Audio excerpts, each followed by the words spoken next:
In the reality-based self-defense world, there's always a lot of talk about what does a realistic knife attack look like. The truth is that people will attack with a knife in many different ways. If it's an active killer situation, the person is likely to be moving around, reaching for people and attacking at distance.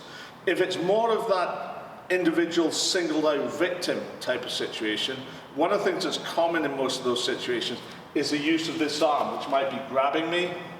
So again, he's controlling my movement. It might be that he's got the hand over the throat and he's pushing me back. But in all likelihood, the attack will come at very close range, and this arm will be used in some way or other. So what we're going to quickly look at is what happens when the person is holding me. And there's two reasons why he might be doing this. One of it is to prevent me from trying to control the knife. So if he pulls his hand back, I'm not going to be able to control it. So it might be there defensively, and it also might be there offensively to kind of push and drive me back and take balance as I'm doing it. Because obviously if I'm moving and having to concentrate on my footwork, I'm thinking less about blocking the knife and dealing with the attack. When the person puts their arm up in such a way, I have to acknowledge that I'm not going to be able to control the weapon. And that would normally be my first choice. So when I'm not able to control the weapon, I'm looking to control the person. So the first thing in any type of attack, I need to make myself safe. So I'm bringing the arm out to block in as much of a 90-degree angle as I can, and I'm pulling the body back. So I have hand defense, I have body defense.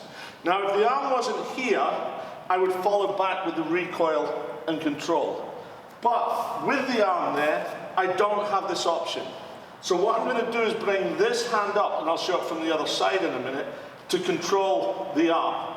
Once I feel the release of this, I'm turning and moving the arm over under my armpit into what in judo and traditional jiu-jitsu is known as Waki-Gatamae, armpit lock. So this is where we can sometimes look to the traditional martial arts to present us with a solution.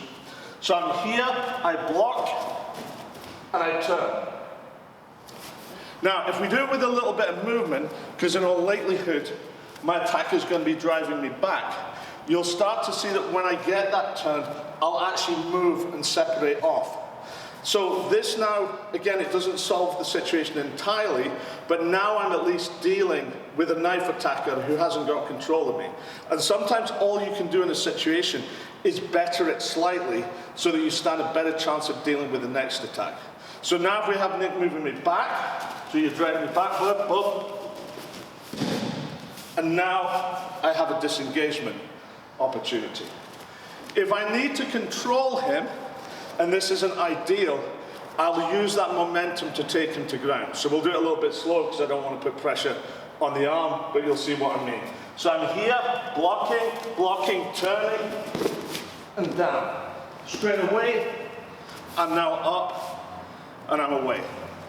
One of the reasons that I want to be moving away is if we look at reality knife attacks, I have to ask myself, why is this person attacking me? It could be maybe I've got a football shirt on which is rival to his team and he's singling me out. But one other reason is that he's showing off to friends who are with him, wanting to take a person out.